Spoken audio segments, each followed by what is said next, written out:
Good afternoon. I'm Susan Pharr. Before we begin, I just wanted to express the collective sorrow of people in this community at the tragic loss of a very distinguished political scientist, Inaguchi Takashi, who perished in flames in an apartment fire last week. It was a terrible fire, and we feel such a sense of loss. He was Inaguchi-san was a political scientist of great distinction. He lost his life in that blaze along with the elder of his two daughters. Professor of Tokyo University. He was 80 at the time of his death. And I would say that he is a person who was very close to the program on U.S.-Japan relations, as was his wife, Kuniko, a very distinguished sociologist who at an earlier stage was in our community in her academic mode before she became a counselor in the upper house in Japan. Professor Inaguchi Takashi was a distinguished visitor of the program who came for a week at one point in the late 90s. Frequently, he spoke at Harvard and spoke in other programs around the community. So it is really a tragic loss. His wife was out, as was his younger daughter. So the loss was to the older daughter and to Inaguchi-san, Takashi-san. And just as a personal note, may I just say that when I first arrived at Harvard, I came as a visitor before I was several years later, appointed.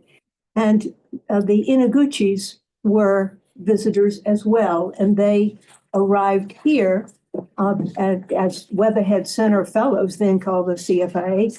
They were fellows of the International Affairs Program, but they were regular attenders of the program on U.S.-Japan relations.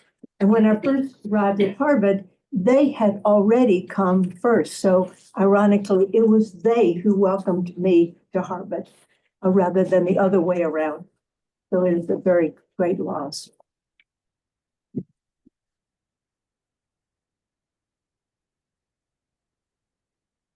So, thank you, Susan. Daniel, did you get up? Oh, yes, sorry. Sorry. Yes. Thank you, Susan. I'm Daniel Ziblatt, and I'm the director of the Center for European Studies. And I have to admit, this is the first time I've come to this seminar, but it's great to see the big turnout today. And I'm a professor in the government department. And I was asked to chair this session today, New Party Politics of East Asian Democracies. It's co-sponsored by the Kim Koo Forum at the Harvard Korea Institute and the Ash Center as well. This is, I think, a very nice event in lots of different ways, but one way in particular, we have all these different regional area study centers, and we don't often hold events together, but, we work on very similar themes, so we could very well have an event at the Center for European Studies on political parties in Europe. And so it's really nice to be able to join together with everybody to be part of this community for today. So today's panel is New Party Politics of East Asian Democracies. And we're going to hear a presentation of two different papers. The first will be from Koichi Nakano, who's a visiting scholar in the U.S.-Japan Relations program. And this is the last seminar, I guess, of the semester, I should note as well. It's a professor at political science at Sophia University. I've seen you at a couple of events at the Center for European Studies, so it's nice to see you again. He's published extensively on Japan, party politics, constitutional revision, nationalism, and other topics. He's the author of lots of different works, including party politics and decentralization in Japan and France. And so there is a comparison as well when the opposition governs. Today, his presentation is entitled Towards a Comparative Politics of the Rest. We see this here, understanding the persistence of Japan's one-party dominance under U.S. hegemony. So we're going to hear 15 minutes from him. And then the second paper, I'll just do the introductions now as well. The second presentation, The Worrisome Rise of Liberals in East Asia. We have two co-authors here, Aram Hur, the Kim Koo Chair in Korean Studies, Assistant Professor of Political Science at the Fletcher School. She's just joined this year, so welcome back to Boston. She's the author of a wonderful book, Narratives of Civic Duty, How National Stories Shape Democracy in Asia, which won the 2023 Robert Dahl Prize. and from the American Political Science Association. Her co-author is Joan Cho. Joan, as Associate Professor of East Asian Studies at Wesleyan University, is the author of a wonderful book that I happen to chair the dissertation of. It's related to the book. The title of the book is Seeds of Mobilization, the Authoritarian Roots of South Korea's Democracy, which is University of Michigan Press 2024. And she has a new project on liberalism in East Asia, so I'm interested to hear about that. So in any case, the way we'll work is Koichi will go first for 15 minutes, then Aram will speak for 15 minutes, and then we'll open it up for discussion for 30 minutes, and Joan will sort of be leading the answers on the paper, I think, for her part of the paper during the conversation. So welcome everybody again. Thank you.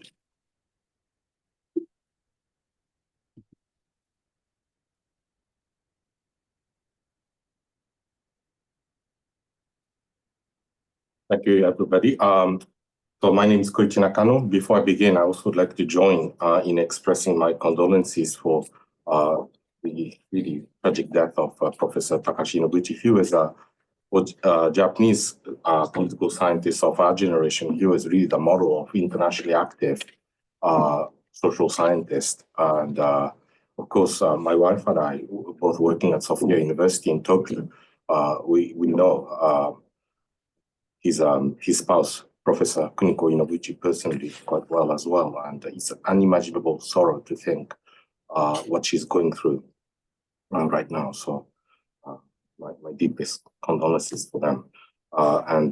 Well, we can only grieve as persons, but I guess I'll actually be referring to the work of, very briefly, to the work of Professor Inoguchi Takashi too, critically.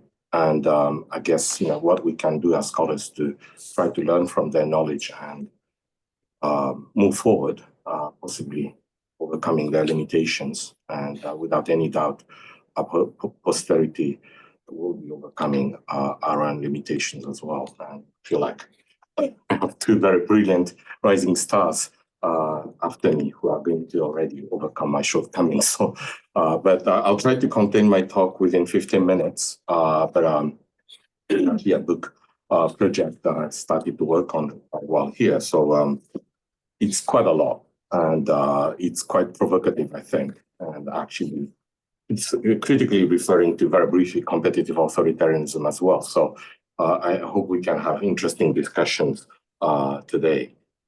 But I'd like to start with this. This is a quote that I modified a little bit with X.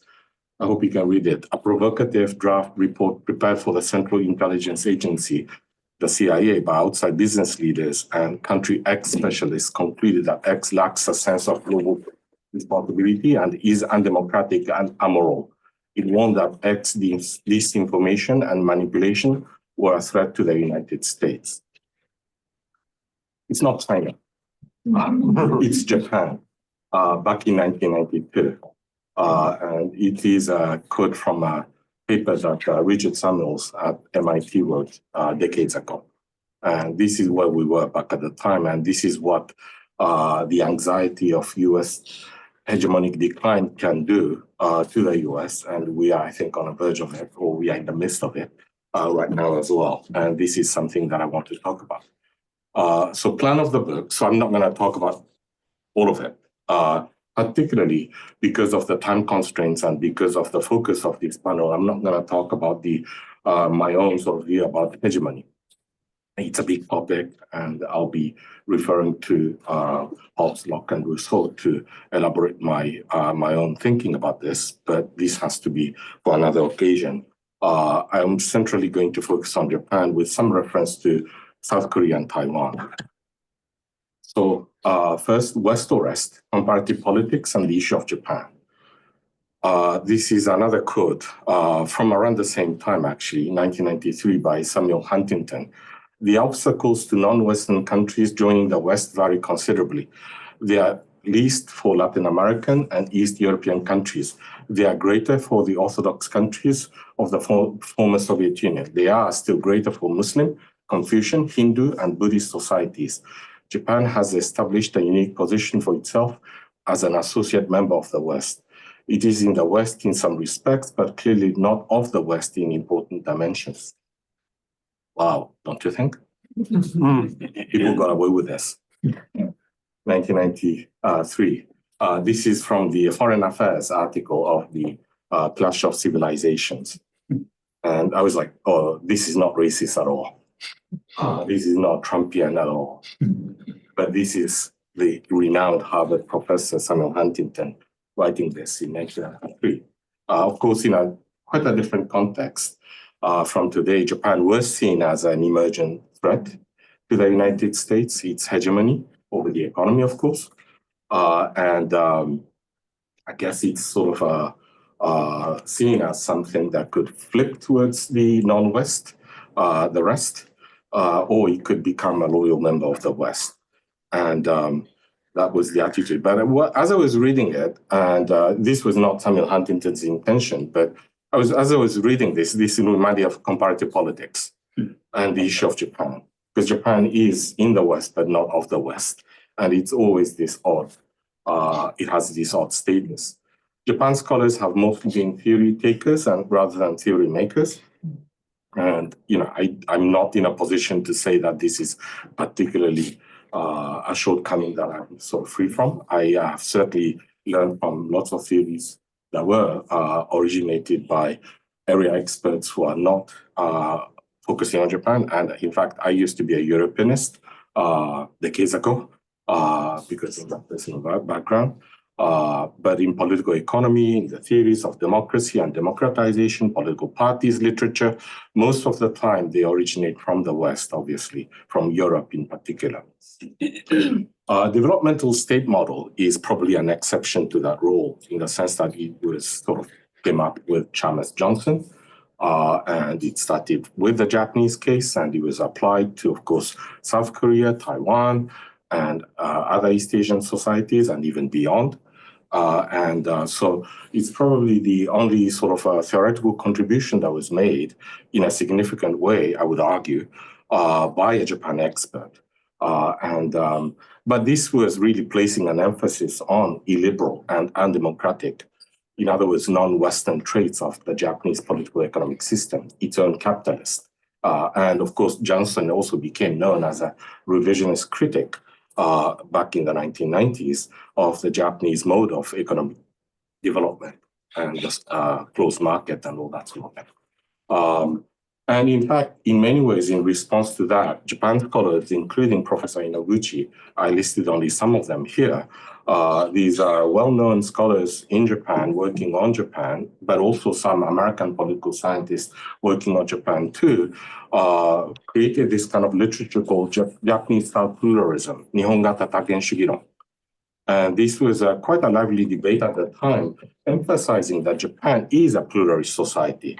It's not this devil that Johnson made it out to be, that it's not a unique system, but it's quite Western in that even though there's no change of government in the so-called 1955 system, Japan was pluralistic. That was the argument that was made. But of course, they had to qualify it.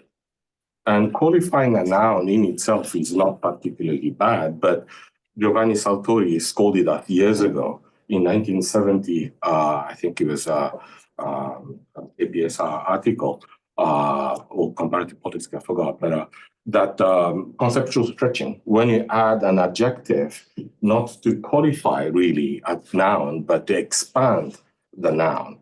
So for example, non-alcoholic beer. It's not really beer. It expands the concept of beer. Similarly, if you start to say pattern pluralism, it's not really pluralism anymore. So it's not really qualifying it, but it's extending the concept of the noun in itself. So in some ways, the argument was that Japan is part of the West, but not really. But that was the effort that was made at the time because you have to put Japan on the radar. You have to make Japan relevant, and you also have to defend Japan vis-a-vis the West, which was looking at Japan suspiciously.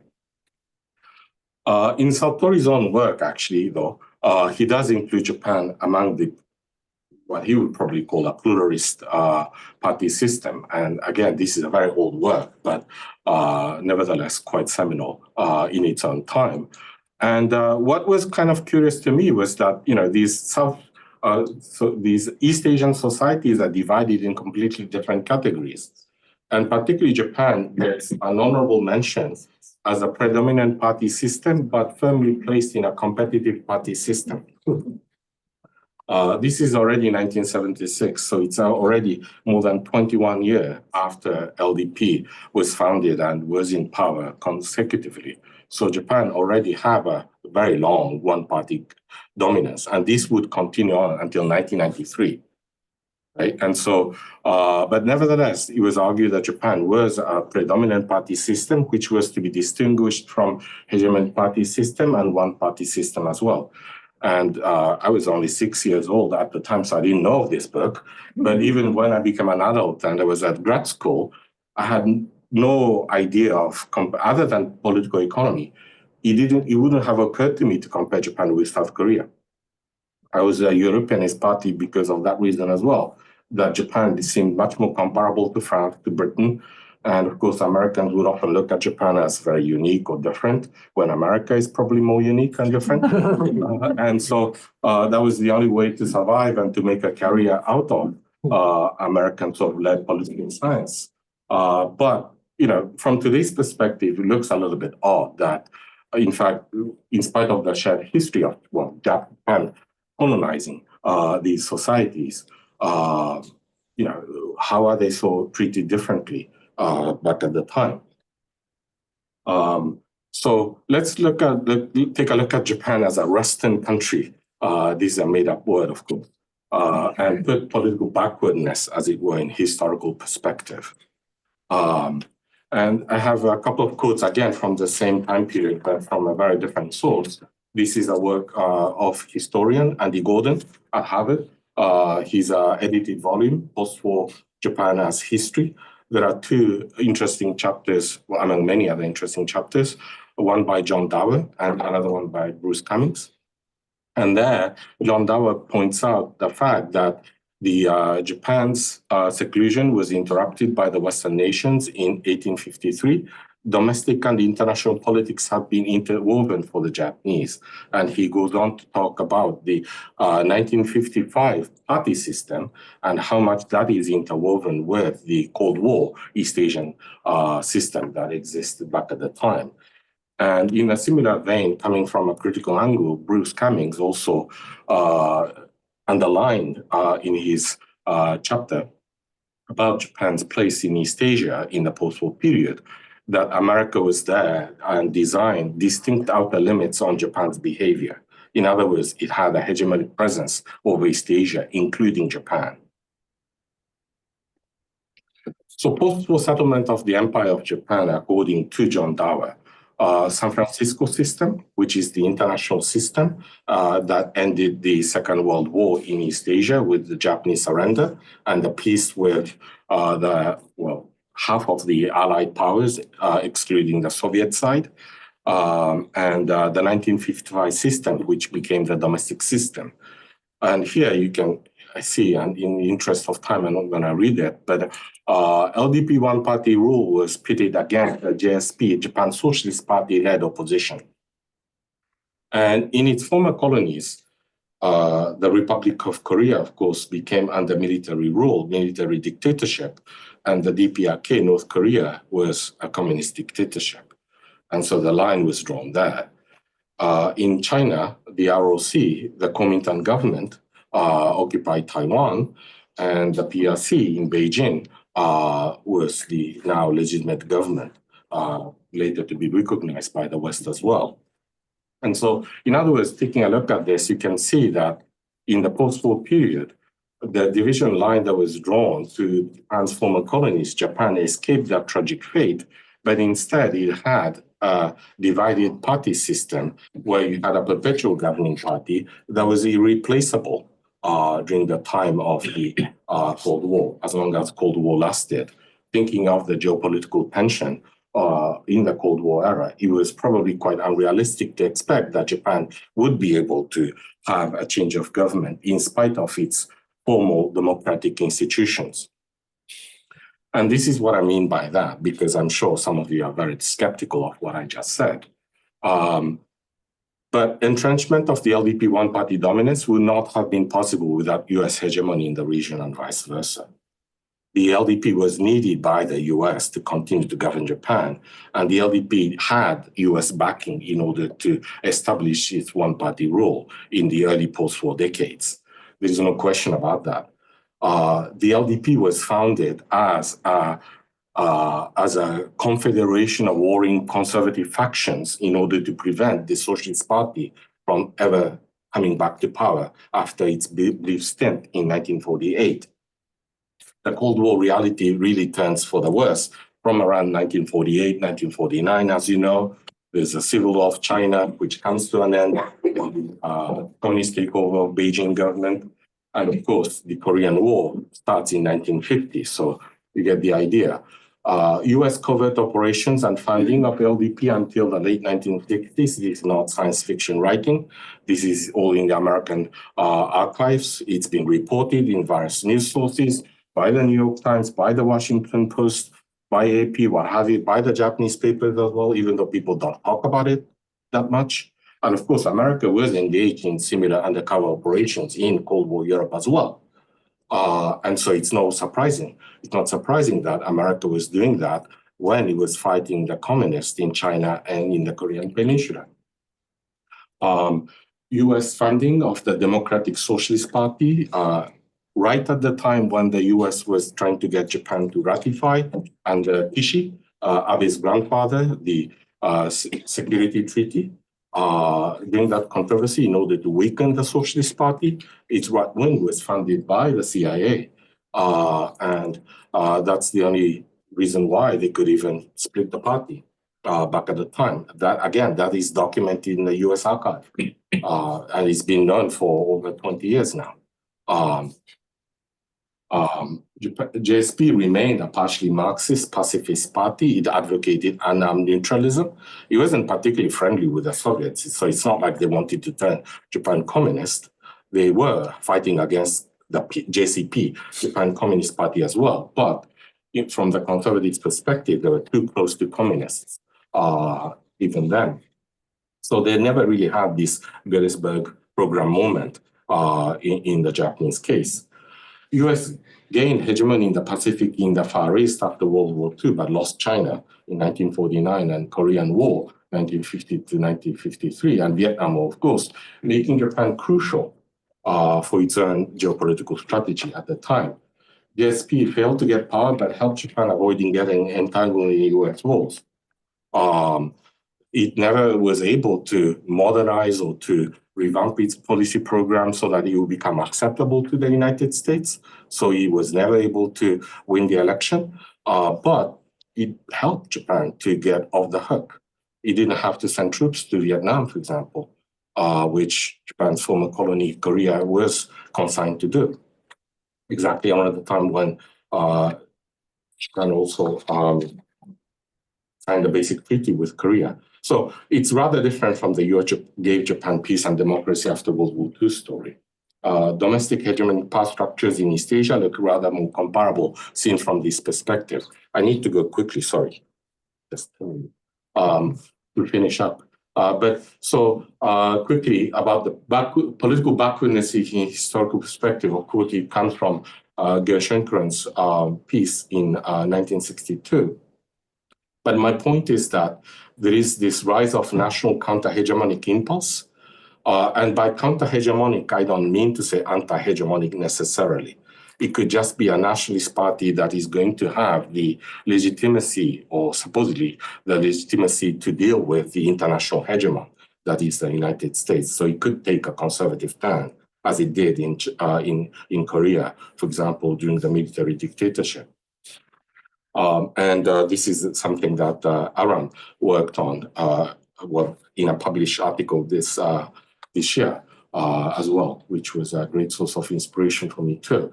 In terms of the sort of broad picture, I guess what I want to say is that you need to look at history in a rather different way, that the hegemony, there is a front runner which defines the game, which sets the basic rules of the game, which sets the outer limits of what other countries can do. The history for these countries are going to be necessarily very different from the frontrunners, from the Anglo-American hegemony frontrunners. So fast forwarded to the recent past, I guess we see the US hegemonic reassertion, triumphant end of Cold War, and Japan bashing. This is what we saw in the late 1980s, early 1990s. There was lots of US-Japan trade conflicts back at the time, and including chip war, that Japan lost in a disastrous fashion. Neoliberal reforms and demands for boots on the ground, so rearmament of Japan and sending troops was a demand from the US to Japan, which Japan is now preparing to make it true. But at the same time, the decline of the US LDP hegemony took place. And this is to do with the party system shifting as a whole more to the right. In other words, the opposition, the JSP, got weakened. And so the US hegemonic conditions were accepted more broadly by the party system as a whole. So there was a limited change of government framework that took place, but only within distinct outer limits placed by the US and its Japanese vassals. Okay, so this is the second to last slide. Sorry about this. So even today, there is a continuous stigmatization of the liberal left alliance as unrealistic and unacceptable, as it falls outside of the distinct outer limits. Perpetuation of unpopular LDP hegemony that is more accountable to the US than the Japanese voters. Kishida conveyed his desire to resign to the US before he announced it to his colleagues in the LDP and to the Japanese public. That indicates to the degree to which he's really in some ways owned by the United States for his premiership back at the time. And there's been repeated breach of constitution, parliamentary due process to make Japanese rearmament possible, strengthening of the alliance possible with the United States, with, of course, the US backing. So the decline of LDP hegemony, the end of the 1955 system, ironically resulted in a more direct permeation and domination of US hegemony of the Japanese political system as a whole. So the last slide, and this is just ranting, so I think I can pretty much skip this, but this is my own criticism about the American academic Western centricism. And this is to do with this mainstream comparative political literature. I generally consider the US West to be a positive force for democratization, but I don't buy this, particularly at the time when the US knowingly re-elects Trump for the second time. The idea that the US is always a sponsor of democracy is, of course, not true. And writing about this only when it does sponsor human rights and democracy, and turning a blind eye on decades of sustaining dictatorships and hampering with the democratic process of its own sort of subjugated countries is an issue we need to talk about. And of course, the West is no longer so Western anymore. I guess, but what's happening in East Asia, in spite of the seeming more vibrant democratic turn in the post-Cold War era, what we might see is actually that East Asian societies, not just Japan, but probably South Korea and Taiwan as well, and probably in that ascending order, are exposed to dangers of war that US picks to fight against China at some point or North Korea at some point. They don't really have a say in it, and less say in it. More democracy meant less autonomy, and thus less democracy in the end, and perhaps even less peace in the end.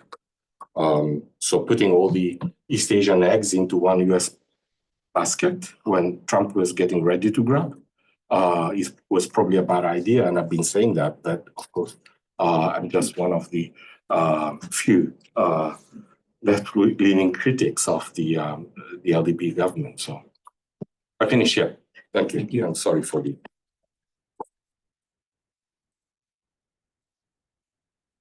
Thank you. So Aram, you're up.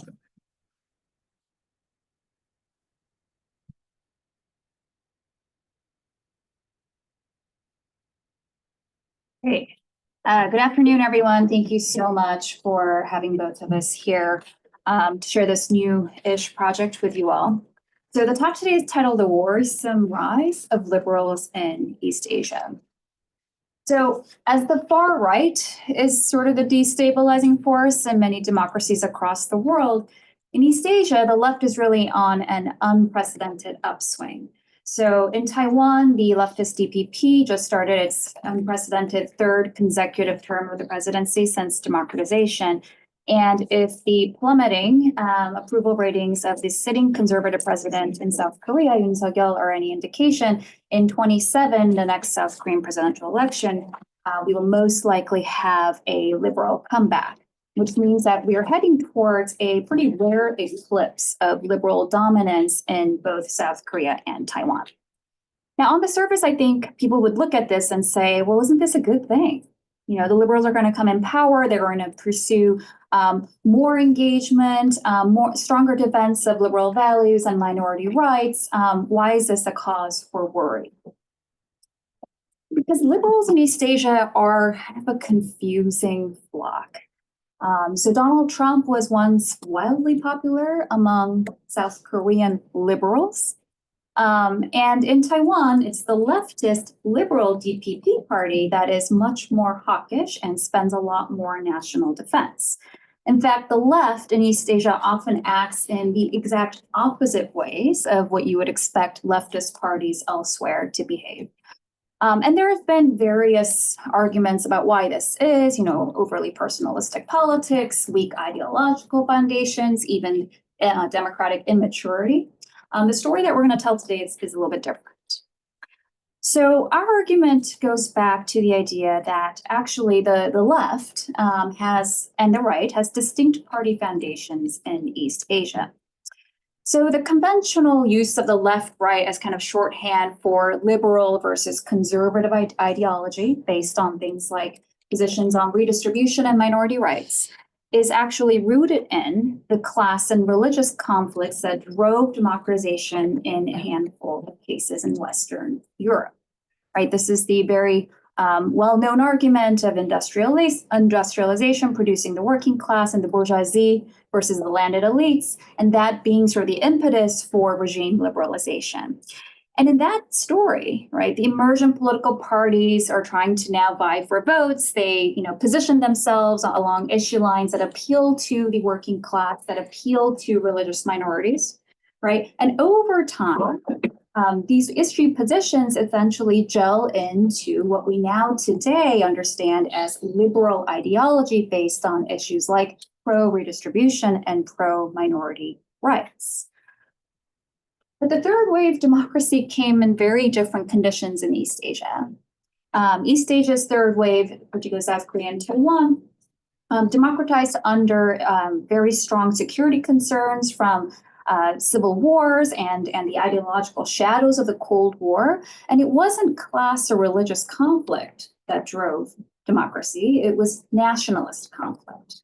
And so here I want to actually segue really quickly into a sort of mini historical recap of what actually happened. Because what happened in these two democracies is that the political opposition, which then eventually consolidated into what we now know as the contemporary left, actually started out as national dissidents. So in South Korea, battered from the Korean War, the primary security threat at the time, and remember, right, the Korean War is still not technically over. It was ended in an armistice. The primary security threat was another communist infiltration or attack from North Korea. So what does the sitting authoritarian regime in South Korea do? It goes and systematically roots out and persecutes anyone with seemingly pro-communist inclinations or anyone who's suspected of being part of the remaining pro-North Korea faction that ended up on the South side when the line was drawn. And so the original sort of push against the authoritarian regime becomes people who espoused a pro-North, pro-communist ideal of what Korea as a nation should be. And as grievances against the authoritarian regime grow and public protests towards democratization intensify, these national dissidents then marry hands with groups like labor, groups like college students who pushed through the Minda movement or the pro-democracy movement in South Korea. Now, in neighboring Taiwan, it's a different but very similar story. So the Kuomintang party loses the Chinese Civil War, flees en masse to the island of Taiwan, with, at that point, the full intent of going back to the mainland and continuing to fight the war. They arrive at Taiwan and they see that these islanders who, did once come from the mainland but have been separated from the mainland for generations, don't feel very Chinese anymore. They have had completely different political experiences, Japanese colonialism, Dutch colonialism. They speak a different dialect at this point. And so what the Kuomintang does is it launches an aggressive sort of re-Sinicization campaign onto the islanders. What does this do? It ends up backfiring, most infamously in the 228 incident, where masses of Taiwanese elite were systematically massacred. And as public grievances start to build against the Kuomintang regime, right? It's the seats of the opposition essentially become these segment of islander elite who espouse and start to think about the idea of a independent Taiwanese nation, right? As a national identity that's separate from politically and culturally from mainland China. And that becomes sort of the core of starts out as the Tangwei or the outside party electoral movement that then becomes consolidated into the DPP post-democratization. Now, in both of those cases, right, democracy was fought for by the national dissidents, but not as an end. It was primarily a means for which to open up avenues for power into the state and achieve their nationalist goal, right? This sort of dissenting nationalist vision that they held from the incumbent authoritarian regimes, right? And so the main takeaway that we want to say today is that it's this nationalist axis on which party competition of the left versus right still happens in South Korea and Taiwan. So in South Korea, the left espouses sort of this ethno-nationalist vision of a reunified Korea with the North, right, through engagement with the North. In Taiwan, the left DPP is still motivated fundamentally by the principle of Taiwanese independence. And I say principle here because in reality, both parties have gravitated a lot more towards the status quo for practical security reasons. But the sort of red line that you cannot cross with the DPP is anything that violates this principle as sort of a end goal. And this is not to say that, leftist parties and these two democracies don't espouse anything else. Their issue portfolios have really diversified since democracy. But the core issues remain the same. The core issues remain this sort of competing nationalist vision vis-a-vis the right. And new issues like LGBTQ rights or immigration are kind of subsumed as peripheral issues to the extent that they kind of fit the narrative of the core nationalist motivations. And when they don't, they're strategically discarded. And we see this kind of flip-flopping all the time. And so, the takeaway here is that this nationalist motivation, right, really trumps liberalism or any kind of commitment to liberal values or liberal democracy for the East Asian left. So we've collected and analyzed 3 different types of data to illustrate this at the elite level, mass level, policy level. I'm just going to go through these. I'm going to focus more on the bottom 2 today for the sake of time. At the elite level, we looked at presidential campaign slogans from democratization to present.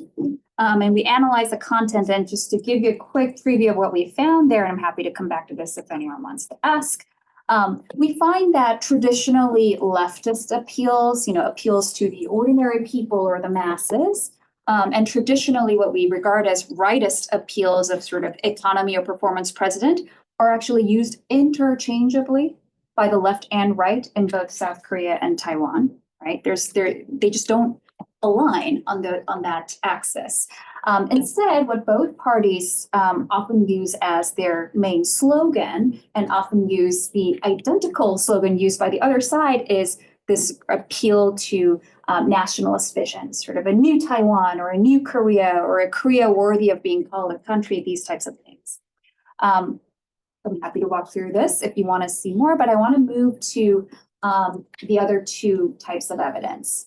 So at the mass level, we were interested, do the data actually show the story that we just told? Does leftist identification do a poor job in these East Asian democracies of predicting typically liberal issue areas, right? So we have, this is using the CSCS data set. We have, leftist identification as the main independent variable. And we're looking at two sort of, classic issue positions, redistribution, and then support for immigration of what we typically see as the left. You can't see this. The main point that I wanted to show with this red row is that if you actually were able to see the numbers, the coefficient of leftist identification there across these typically leftist issue positions is either 0 or very unpredictable, and it changes by the way that we're looking at or the specific question that we're asking. So essentially very poor and inconsistent predictor of traditionally leftist issue areas. And you can see how the East Asian democracies rank here compared to more typically Western democracies. Not all of these Western democracies fit the Lipset-Rokon theory, but we just wanted to illustrate visually how the East Asian democracies definitely fall in a different place. So if leftist identification does not predict typically leftist issue areas, then what does it mean to see like a liberal in East Asia? And I think the story that we're trying to tell, I think, is best borne out through this kind of policy level analysis. So I want to take, we do this across social, foreign policy, economic policy. I'm going to focus on the first two sets in this talk.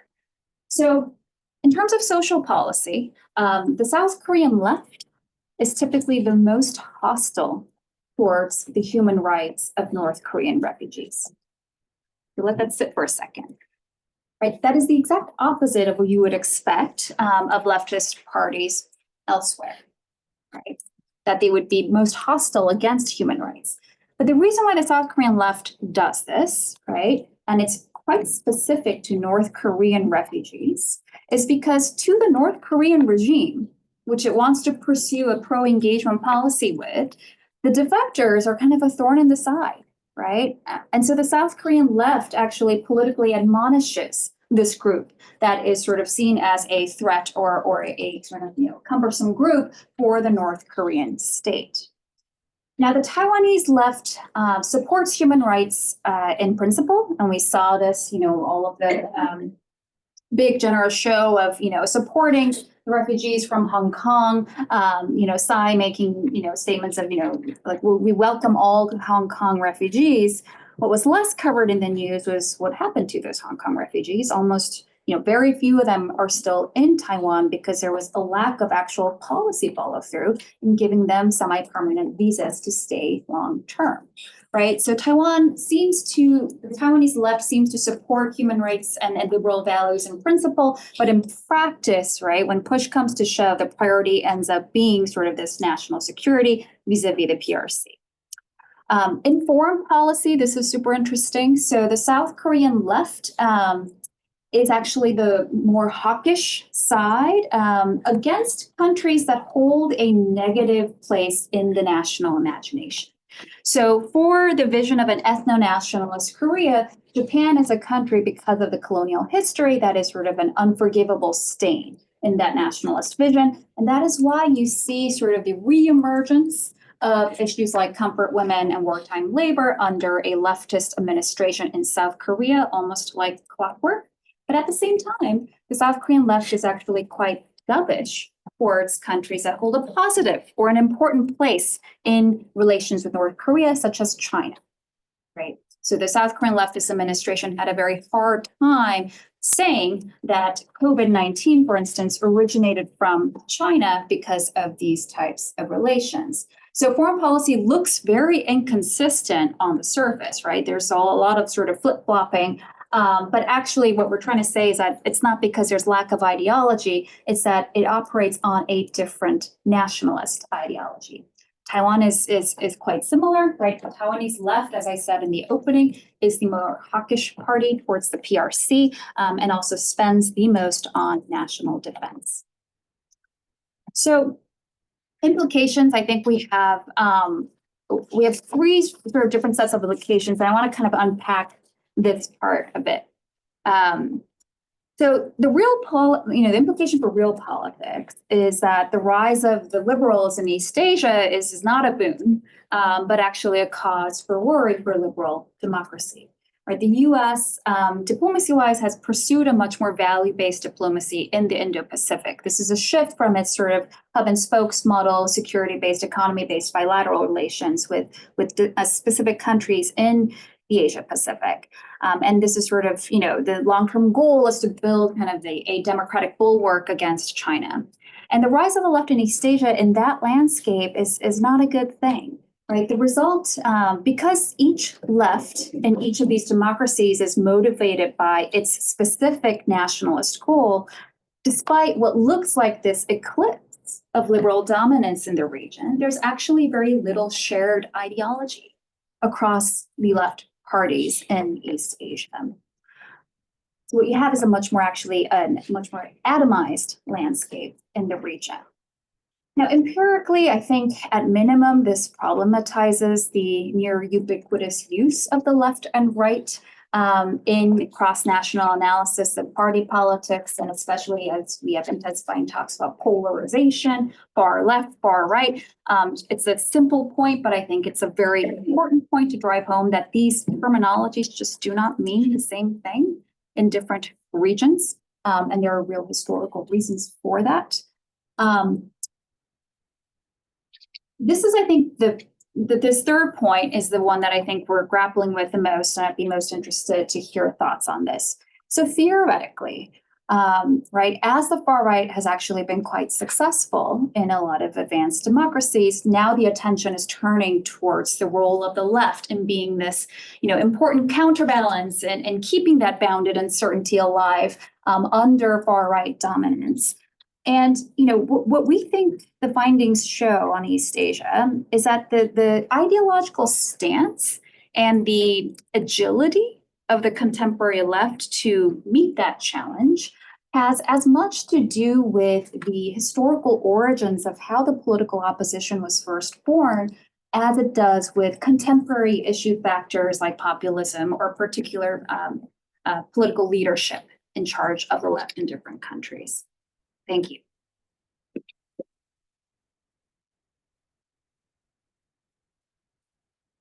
Very much. So before we open it up for a conversation, we have till 1:15. I guess the normal procedure is to have one member of the program give some questions. So, Sato, please.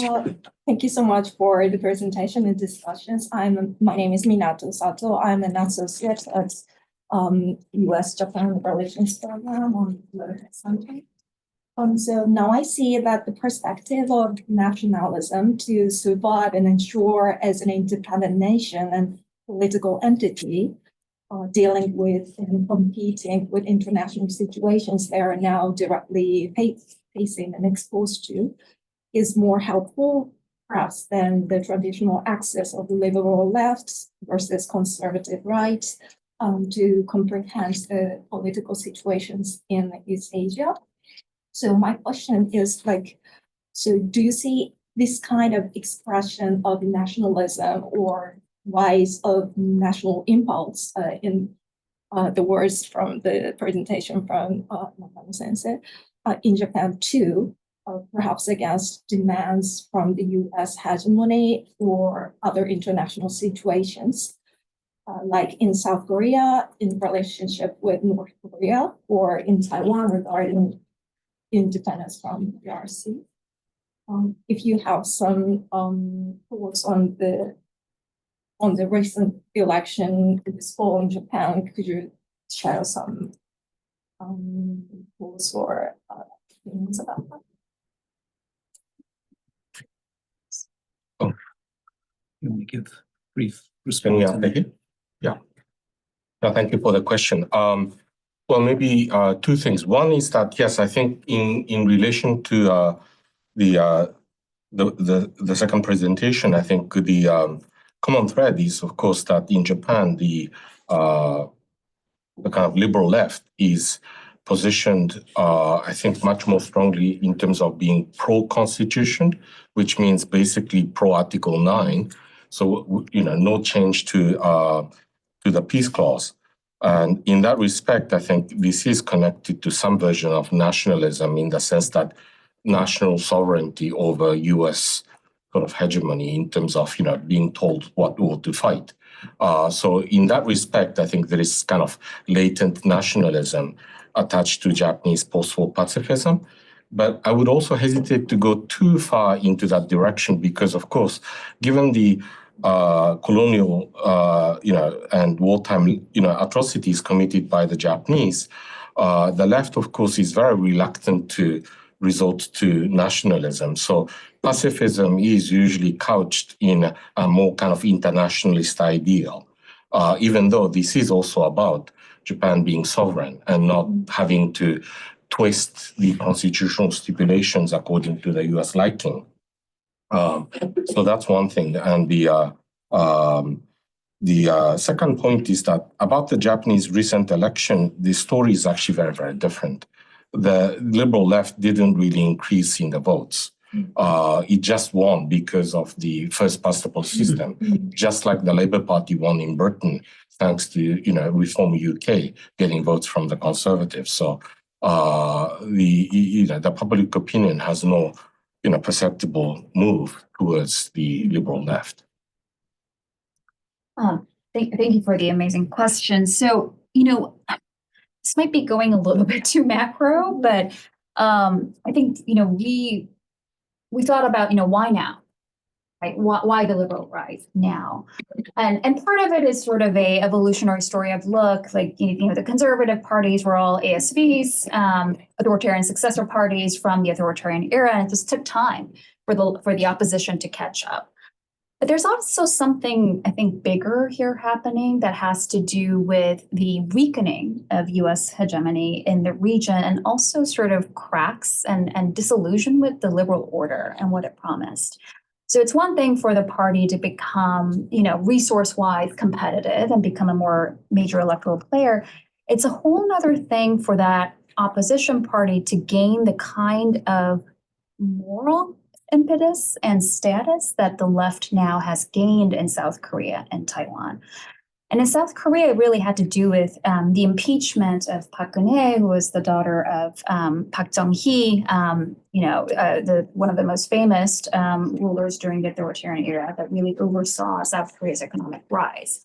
And that impeachment on the surface was about, corruption scandals and all of that. And that those are real things. But the reason why it triggered such a massive response we had like millions of citizens out there with the candlelight vigils and all of that. The reason for that is sort of a blowback to disillusion with the liberal promise. These are the generations that worked really hard under the Park Chung-hee era. And then what happened? They got hit with the Asian financial crisis. Right, which was handled under a liberal president, but created under the conservative rule.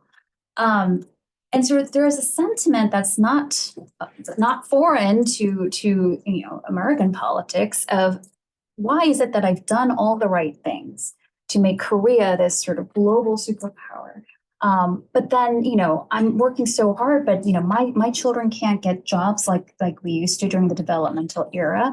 I did everything right. I did everything the conservatives told me to do, and yet I feel left behind, right? A lot of the agriculture industry was just decimated after the Asian financial crisis and the liberalization of markets.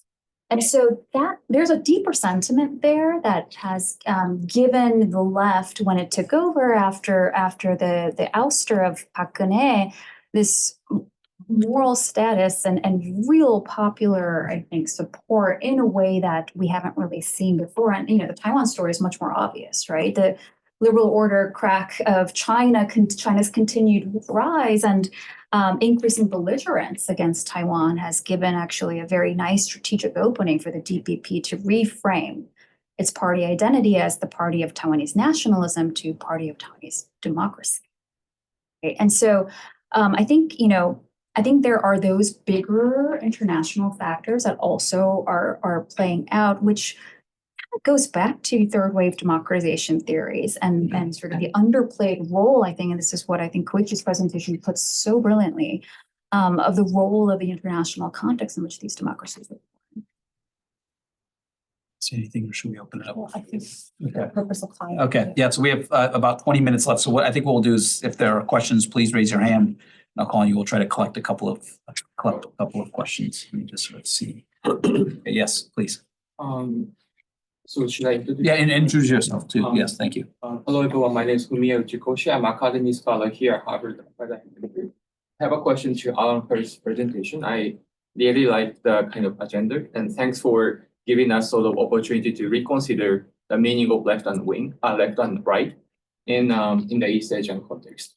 Though my question is, so my sense is that you kind of frame the question as a kind of East Asian kind of question, like what the meaning of left and right means, like it looks like in East Asia.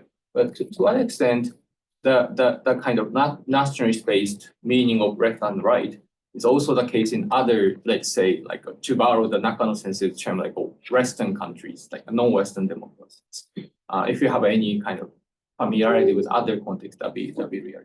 I'm curious to hear. Okay, so let's go. Thank you. Let's collect a couple more. There was one back here. Yes. Hi, my name is Kathy Huang from the Kennedy School. I'm also previously Professor Cho's student from Wesleyan UC, so very nice to see you here. A question for Professor Hur and Cho. So you talked about how like the roots or some of the values embraced by the leftist parties in East Asia are rather unconventional to our understanding. But can you talk a little bit more about their sense on minority rights and gender issues? Do you see them being more consistent with our conventional understanding of leftist values? Yeah. Hi, I'm Jiyoung Ko. I'm associate professor at Korea University, and I'm also a visiting scholar at Fletcher Center at Kennedy Center. Kennedy School. So I have a question for Aram and Joan. So, thank you for a really interesting presentation. But after the presentation, I was wondering whether, the implications of your research is that actually, there are no liberals in this country, like Taiwan and South Korea. I was curious whether liberals actually exist as political forces in these two countries, and the product focuses more on left, but I think the hidden implication is that of course the conservatives in these countries are also not liberals. Then if that's the case, then I was curious whether we can say the rise of left in these countries can be actually seen as a worrisome phenomena for liberal democracy, because at the end of the day, both conservatives and the liberals in these countries are not real liberals. So I was just curious about that. Thank you. Okay, all right. Thank you so much for these insightful questions. So first, to be clear, when we say the left in East Asia, we're actually referring to the center-left parties. So there are parties that are further left than the center-left parties, which are the Democratic Party in South Korea and then the DPP in Taiwan. But we focus on the center-left parties because these are the parties that actually held power as the ruling party, and there are actual real policy consequences. And in fact, in Korea, you have the Green Justice Party, which is actually a pro-labor minority party that at its peak had about 10 to 15 seats at max. And this most recent election, they did not win any seats, right? So that's already telling about the political spectrum in East Asia. And it goes back to Professor Ko's question about then are there actual liberals in Korea? So they exist, but the more left is not popular enough to be in the legislature. But our argument is not that the East Asian liberals are illiberal. They do, we're not arguing that they do not espouse liberal values. What we're arguing is that given this history of how the left opposition was formed against the right-wing authoritarian regime and their position as this opposition party, opposition force, there is a path-dependent legacies to it, right, which goes back to this national conflict. So they do espouse liberal values, but not in a consistent way. And the way that they do it is not as differentiable from the right. And this is because, their primary, what they're most consistently committed to is their nationalist vision, how they want to engage with North Korea and how Taiwan seeks its independence. So I think a good example that we didn't get to cover in the presentation, but we actually have in our paper is about how do they deal with refugees. So this was the past leftist administration, Moon Jae-in's administration. They did not accept Yemeni refugees who claimed asylum back in 2018. But then, so this was the position by the left administration, and then there was, no, difference from the right side.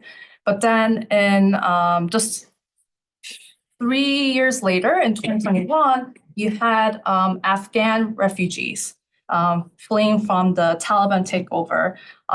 But these refugees were accepted because these refugees had worked for the South Korean embassy or other Korean agencies, and therefore they contributed to the national interests of South Korea. And Right Party also, similarly agreed on this policy to accept these Afghan refugees. So what we're seeing is that there's inconsistency, right? And there is not a lot of distinguishableness between left and right.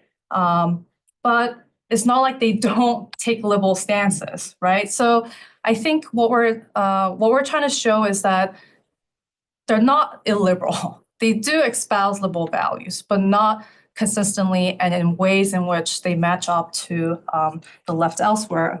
So I think this also addresses Kathy's question about minority groups. And then just to quickly talk about gender, I think in the most recent election, we saw a gender divide in how people casted their votes. And this is only shown in the 20s, mostly 20s, maybe a bit of 30s. Yeah. So the majority of female voters voted for the Liberal Party, the left party, and then the majority of men voted for the right party, the Conservative Party. But generations above them, we don't see this pattern. So it's more of a recent trend that we are, looking an eye out for. It has not been the dominant, regional voting pattern, but it does go back to the Conservative Party. So several prominent members of the Conservative Party utilizing gendered rhetoric about inequality. That is a big concern in Korea right now. And it was the Liberal Party that had to manage the financial crisis in the 90s that implemented neoliberal reforms that have contributed to the inequality in Korea today. So that also complicates the left's role in the economy. You would think the neoliberal reforms should be implemented by the right party, but it was implemented by the left because of the circumstances. And then the right is now sort of using this rhetoric of look what the left party had done. And sort of like meshing that out with, the resentment that men have about, their status and their economic opportunities and, how, there is a, gendered element to that. And that has contributed to the recent pattern of gender voting. Long story short, right, the left in South Korea specifically is really a fair weapon to gender issues. I mean, you would think that the party that is most sort of, passionate about, comfort women, the Japanese and the comfort women should be very pro women's rights, right? And that's in fact how they couch it in these liberal terms when they bring up the issue of comfort women once again. But then they turn around and they're the most hostile in terms of giving assistance to North Korean refugees, of whom 70% are women. Right. So it's more of a strategic play, and it's always couched in sort of liberal language because of U.S. hegemony, liberal order, and South Korea wanting to be part of that. But I think our main point is that, coincidence is not the same as commitment.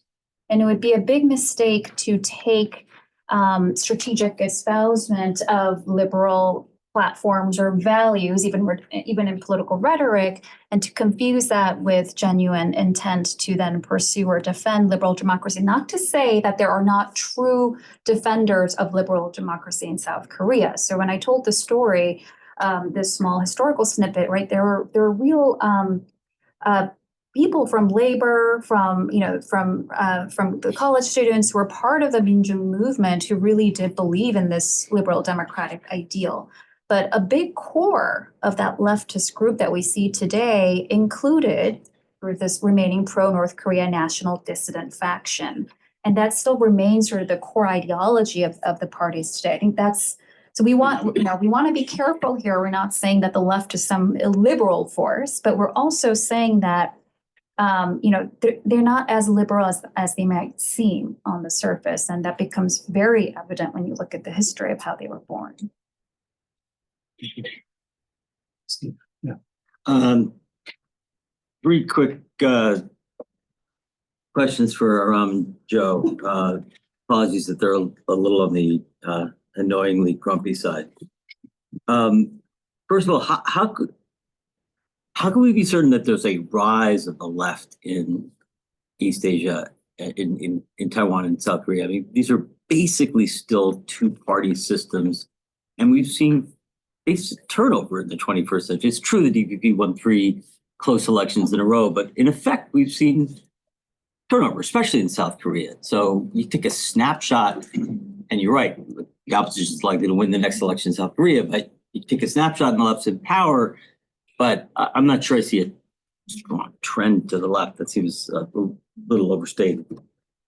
Secondly, what is the academic puzzle here? I get that the so-called left in Taiwan, South Korea is less liberal than probably doesn't fit the liberal label that the New York Times gives it. So it might be a puzzle to those of us in the West who don't know anything about East Asia and who think of them as liberal parties, and they're not as liberal as we think. But what's the scholarly puzzle here?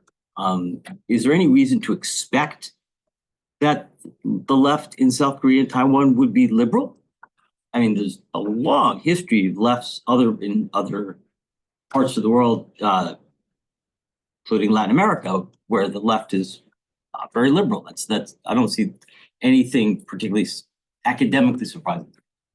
And third, what I was most concerned about is the claim that the rise of the left is worrisome for liberal democracy in the region. So it's one thing to say these guys are they don't champion liberal democracy as much as you think. I'm with you.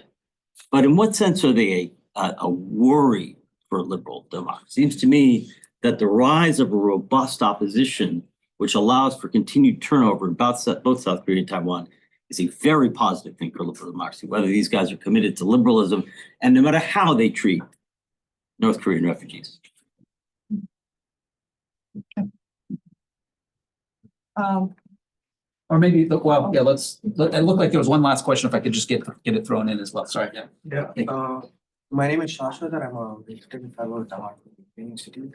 My question is the methodological problem of self-identifying liberals, and if instead of just asking people if they are liberal or not, there could be some other parameter to identify it, because one can, claim a label to be liberal, but underlying they might disagree on anything that it might mean in policy terms. So I wonder if there is a way to get out of that. Thank you. Yeah. Right. Great questions. So I'm not sure if I'll be able to address all the questions adequately, and maybe Aram will pick up some. So what's the academic puzzle here? So I think what ultimately motivated this project to begin with was, as Dr. Nakano pointed out, there is this a lot of theories that we try to engage with to explain democracy, democratization have been built on Western cases. And a lot of times when these cases did not fit, there was this kind of implied understanding that maybe it has not fully democratized yet. This idea of democratic consolidation, maybe not consolidated yet, or it is maturing. And I mean, there's different, views about how do you, define, draw the line. But I think we wanted to, challenge this left-right schema that was rooted in conceptualization based on Western cases to be able to study East Asian cases without having to think about the spectrum of is it fully consolidated or how consolidated it is? And perhaps there's a way in which we can try to think about democracies looking different. And I think it has to start with, maybe revisiting the sort of the common understanding of, the political party system and, who's on which side. So that's sort of how we started. And we're starting to still figure out how to, you have to identify the problem and then provide more solutions to it. But so that's what we were trying to do. And what is worrisome about democracy, we did have this angle of diplomacy. And I think it sort of matters in this context of US-China rivalry and this rhetoric that has been going around about democracies versus autocracy, and that's how the world is divided today. And if we're thinking about the more hawkish, aggressive East Asian liberals, that actually, especially in the case of South Korea, where the government is more engagement with China, they're not critical about some human rights abuses in China, and now with further deepening with Russia and North Korea, and North Korea and China having more of a positive relationship, that's actually could be concerning to this framework that we have if we want to keep this framework of autocracy versus democracy. So I know we did talk more about diplomacy, but I think it matters because of our concern about, if we are concerned about China's rise, and if we do think that China is trying to legitimate the existence of authoritarianism as an alternative to democracy, if we are buying into that framework, then it is concerning to liberal democracy. So if you look at electoral turnovers, Taiwan is a clear case where there is this rise of the left, except for one DPP stint under Chen Shui-bian that ended pretty horribly. This is the first time that we've had this kind of consecutive DPP dominance. South Korea, I take the point, but that's kind of what I was trying to say in answer to the first question of, it's one thing just evolutionary wise for the, more grassroots underdog opposition to take a little bit more time to get there. I mean, if you look at electoral turnover, South Korea got there pretty fast. But it's this other piece of it, this sort of popular mandate piece of it that is not as quantifiable, but for anybody who studies South Korea is incredibly palpable. The left has never had this kind of political teeth against the right that it has now, that's amassed with its sort of big cultural power. A lot of the big famous cultural movies that from South Korea, those were all primarily funded by the left. So that's where we characterize this as a rise of the left. The big question that you're asking, right? And I mean, if I can be a little bit provocative here, I think yes, some opposition is better than no opposition in any kind of democratic government, but it also matters what kind of opposition and what motivates that opposition. An opposition that is not primarily motivated by the pursuit of liberal democracy. What opposition anywhere has been motivated by the pursuit of liberal democracy? Okay, so then my response to that is when it's motivated by this kind of nationalist agenda that's mutually exclusive and pits it directly white and black against the right. You have serious types of democratic quality issues where, the left and the right then become, totally okay, violating all of the rules of democracy to pursue that agenda. When it's on those types of identity terms, and it's, nationalist identity terms are different from race or class because nationalist identity terms presume the ownership of a state. It's an exclusive competition with a singular end goal. And when it becomes that kind of zero sum, and when that is the primary thing that's been motivating the leftist opposition that now has teeth to actually go back against the people that persecuted them, you have a really dangerous, you have opposition, but you have a really dangerous, I think, situation for the future of democracy in those places. So it revisits the idea of, it doesn't matter what kind of opposition we have for the quality of democracy that ensues. And this goes back to, as I said, theories of third wave democratization, which, at that point, the goal was different. It was about how can we just consolidate and keep it stable? But we're now seeing sort of the blowback of the quality issues from those democracies. So we've come to the nub of the issue right here at 1:15. So I think the conversation will have to continue. Thank you very much to all three of you.